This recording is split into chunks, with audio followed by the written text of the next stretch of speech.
Alright guys, a quick one. Here, I'll detail how to turn off speech to text on iPhone.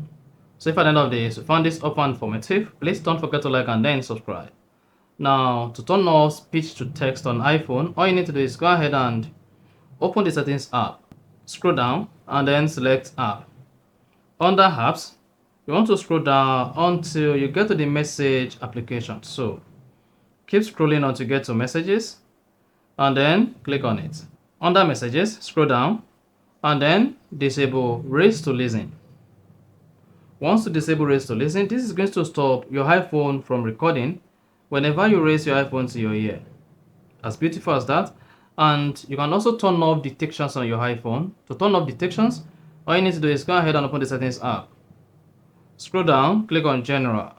Scroll down, click on keyboard. Under keyboard, locate dictation where you see enable detection and then turn it off. Then spot that says turn off dictation. Turn that off as well and then you are good. So that's exactly how to turn off speech to text on iPhone. If you found this offer informative, please don't forget to like and then subscribe.